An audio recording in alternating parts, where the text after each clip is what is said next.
Oke, selanjutnya kita akan bahas tentang konsep flywheel ya, konsep flywheel marketing.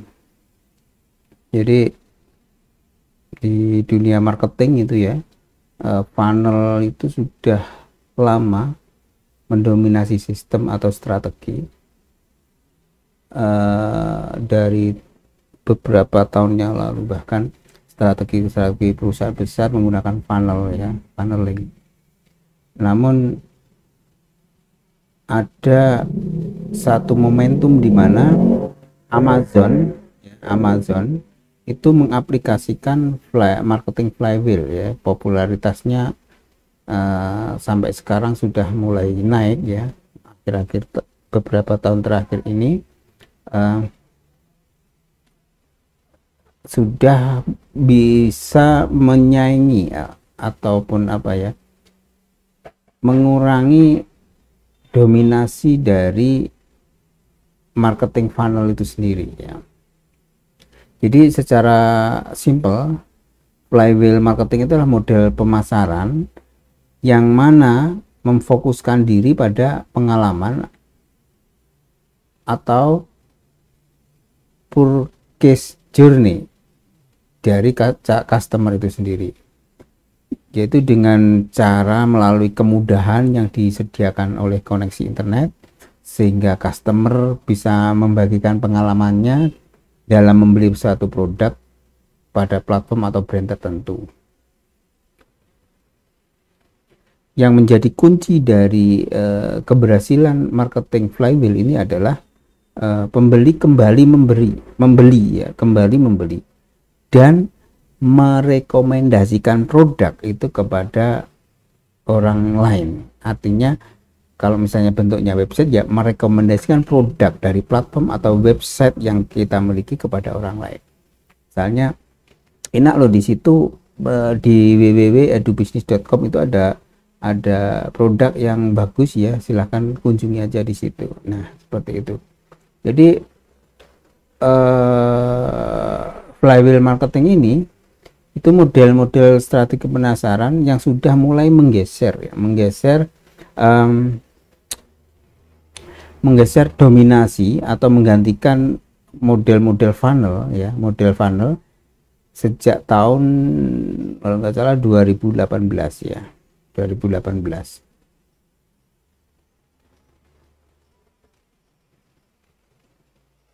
Jadi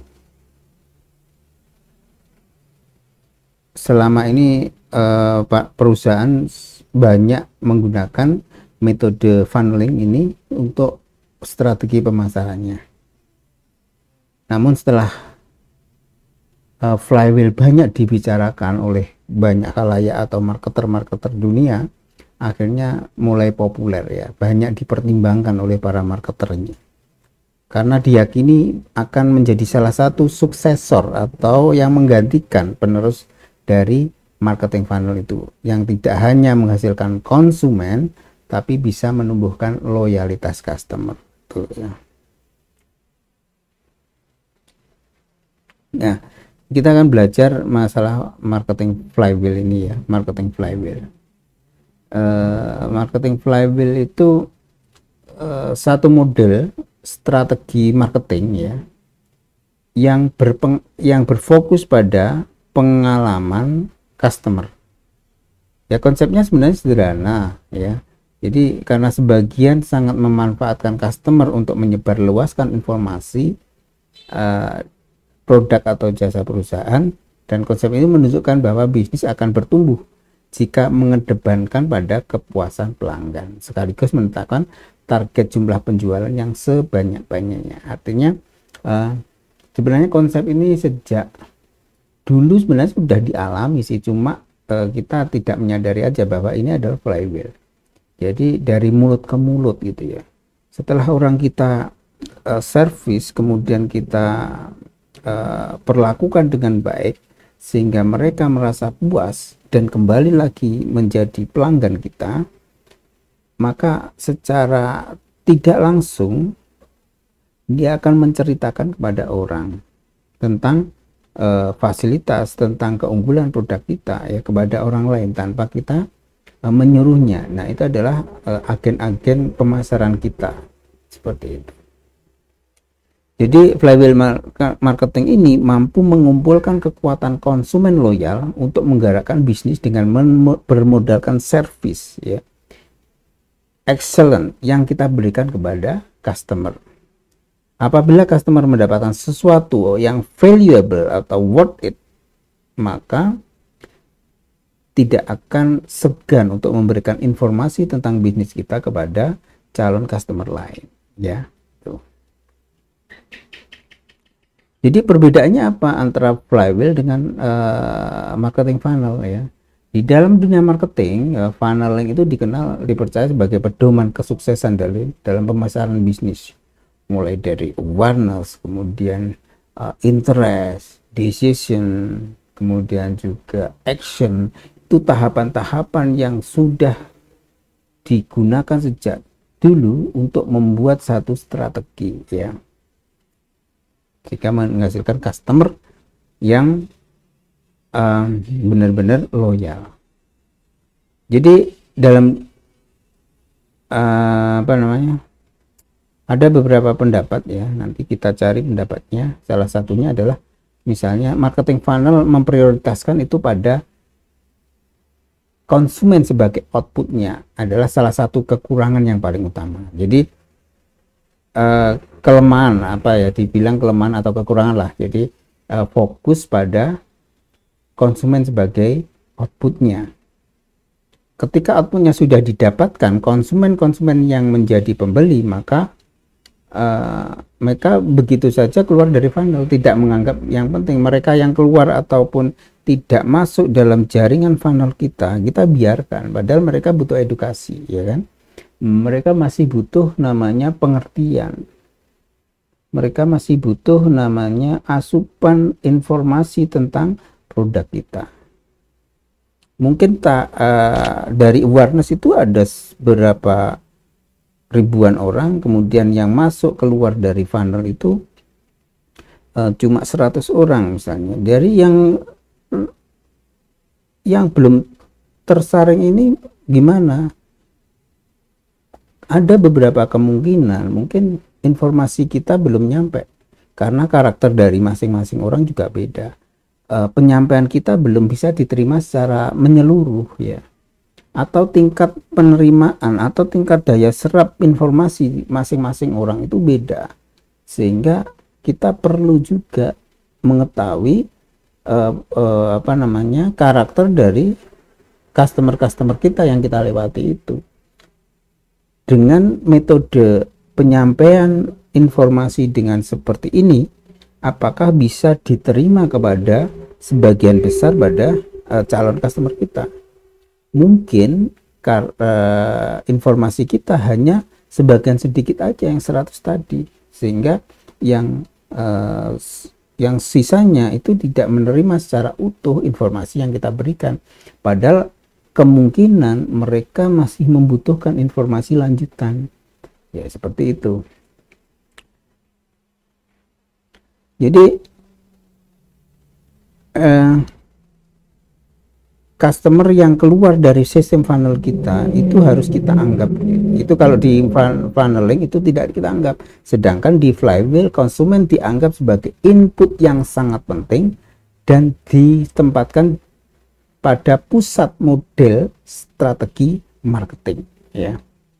Saya ulangi bahwa dalam konsep flywheel marketing, konsumen dianggap sebagai input yang sangat penting dan ditempatkan pada pusat model strategi marketing. Jadi konsumen sangat berperan dalam menggerakkan pertumbuhan bisnis, dianggap karena sumber energinya ya.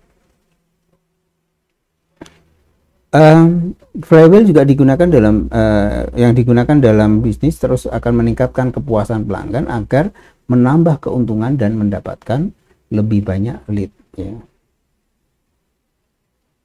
Jadi intinya adalah marketing flywheel ini merupakan model strategi yang lebih efektif untuk mengundang pembeli yang berkelanjutan, itu kata kuncinya, berkelanjutan dalam dibanding dengan marketing funnel ya.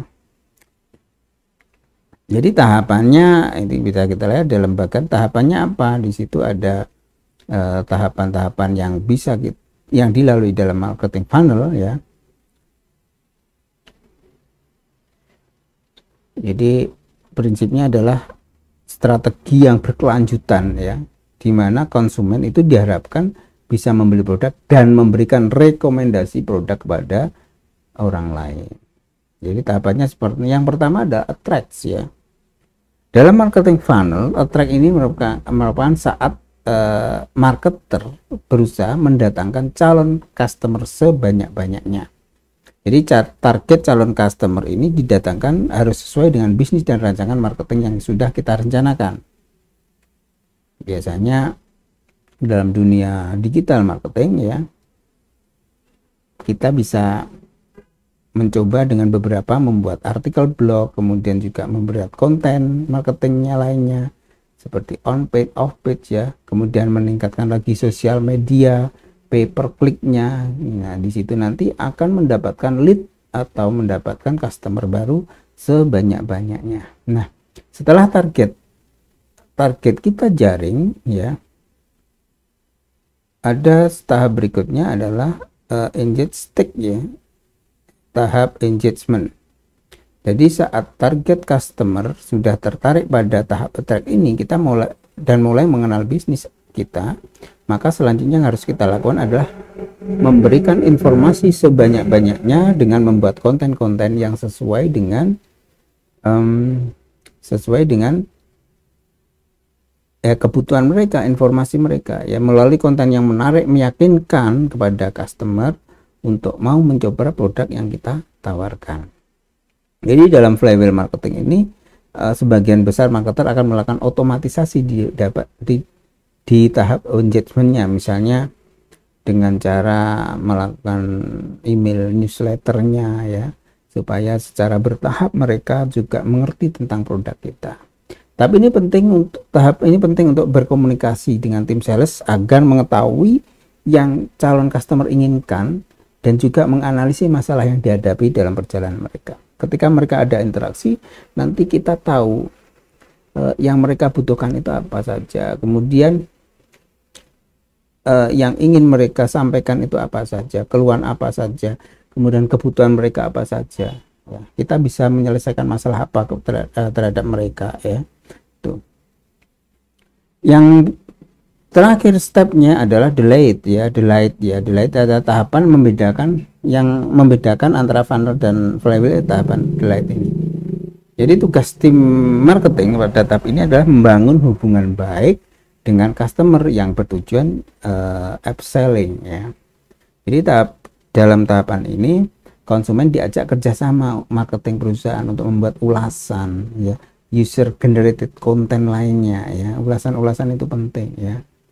Makanya sekarang di marketplace sosial media itu ada namanya ulasan, supaya apa? Supaya mereka meninggalkan jejak pengalaman ketika berinteraksi dengan kita, dengan produk kita itu ya. Tuh. Jadi dibanding dengan strategi marketing biasa, hal ini dinilai sangat efektif untuk meyakinkan lead baru agar mencoba produk perusahaan. Dari situ hubungan antar perusahaan customer harus terus dijaga agar strategi flywheel terus berputar sebagaimana fungsinya untuk menghasilkan konsumen-konsumen baru itu ya. Jadi itu tentang flywheel marketing ya.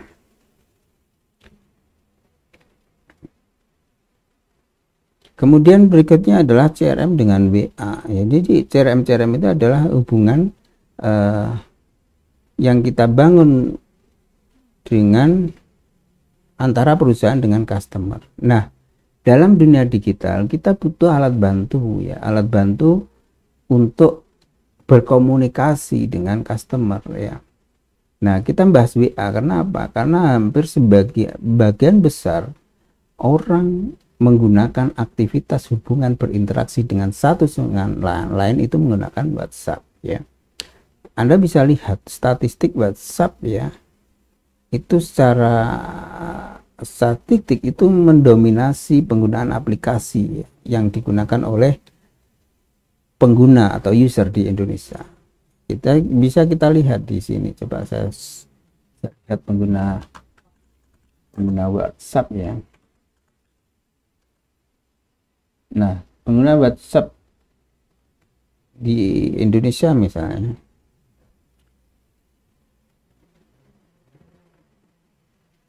jadi pengguna WhatsApp di Indonesia itu nomor 2 terbesar di dunia ya. Hampir, kalau keseluruhan hampir 2,4 miliar pengguna WA.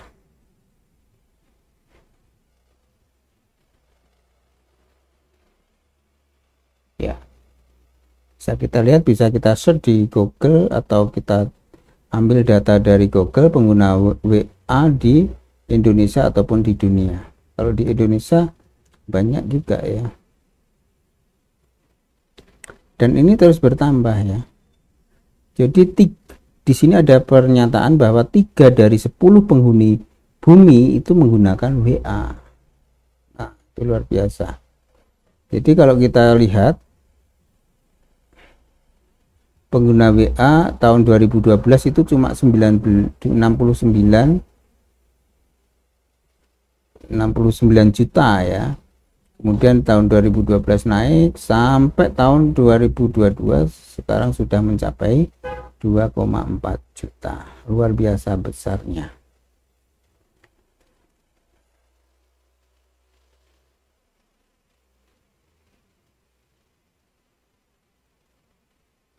Di Indonesia itu ada 112 juta pengguna WA ya, besar sekali, sehingga bisa kita simpulkan bahwa WA itu adalah alat komunikasi secara digital yang banyak dipakai oleh pengguna ya. Nah, kita akan bahas WA ya. Nanti kita di bab 4 kita akan bahas WA dan seterusnya ya. Jadi alasan kenapa kita menggunakan WA ya karena yang pertama paling banyak diinstal oleh aplikasi untuk berinteraksi satu dengan yang lain ya. Kemudian juga WA itu punya fitur-fitur yang didukung oleh WA itu sendiri untuk keperluan bisnis ya. Jadi ada WA profil, WA pribadi, kemudian juga ada WA secara bisnis, yang WA bisnis itu ya.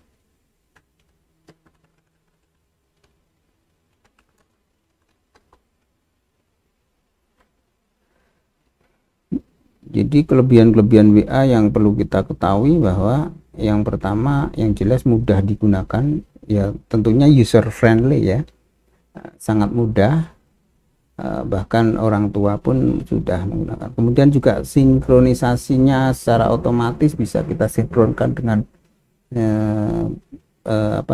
dengan beberapa platform misalnya email ya. Kemudian juga fitur-fiturnya juga sudah dilengkapi ya, dan mungkin akan terus berkembang seiring dengan perkembangan penggunaan WA itu sendiri dalam konteks bisnis ya. Jadi mulai dari WA personal itu mungkin ada beberapa fitur yang bisa kita gunakan ya. Dari sisi bisnis pun fitur-fitur itu bisa kita gunakan, misalnya ada fitur story misalnya ya, fitur story layaknya seperti Instagram sama Facebook, WA juga ada fitur story ya. Bisa berbagi momentum ya, bentuk gambar, video, teks ya, dan banyak juga yang memanfaatkan story sebagai momentum untuk jualan ya. Nah, itu bisa interaksi di situ. Kemudian fitur chatnya juga ada, balas cepat dan seterusnya.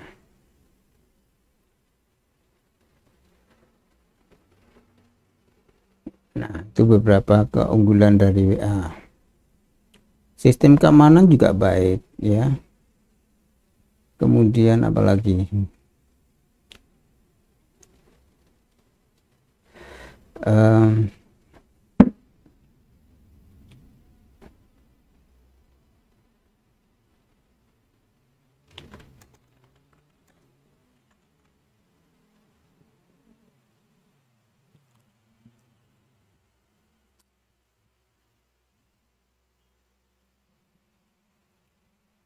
jadi sistem komunikasi perpesanan dari WA itu bisa kita gunakan ya, sistem komunikasi yang terintegrasi itu nanti bisa kita gunakan di WA itu nanti untuk berkomunikasi dengan customer ya.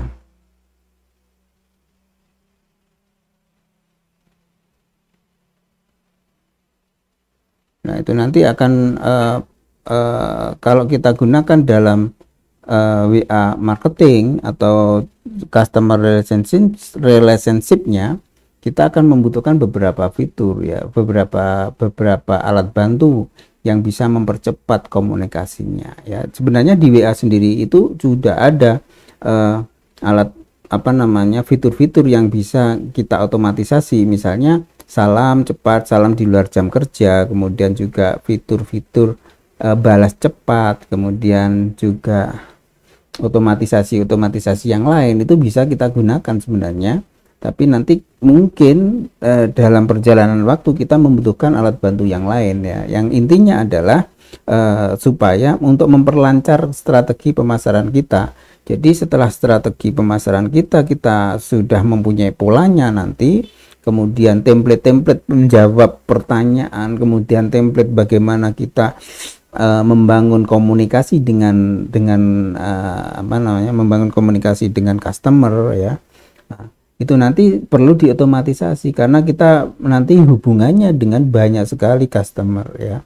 Oleh karena itu kita menggunakan WA sebagai alat komunikasi untuk menambah interaksi dan meningkatkan hubungan baik dengan customer kita ya. Nah, kenapa harus ada pengelolaan ya? Nanti di antara sistem yang kita menggunakan WA itu sendiri dengan sistem CRM itu sendiri kita sinkronkan, kita integrasikan. Jadi apa yang menjadi strategi dari sistem CRM ini nanti kita coba jawab. Kita menggunakan WA loh. Bisa nggak sistem CRM ini dilakukan atau dieksekusi oleh WA itu sendiri. Jadi di sini nanti ada sinkronisasi antara sistem dengan alat bantu yang ada. Nah, misalnya ada program-program tentang loyalty program misalnya. Nah, itu nanti kan kita membutuhkan hubungan baik, misalnya 1 minggu sekali harus ngasih ucapan apa, kemudian di sini nanti ada WA yang terjadwal sistem yang terjadwal untuk membantu menjawab pertanyaan-pertanyaan atau memberikan informasi-informasi yang mungkin dibutuhkan oleh customer itu secara terjadwal dan secara kontinu itu ya.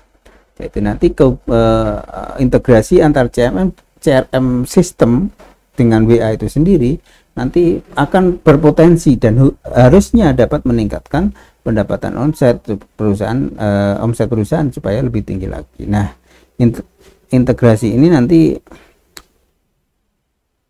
akan bisa meningkatkan performa dari customer Anda. Jadi nanti perlu diotomatisasi.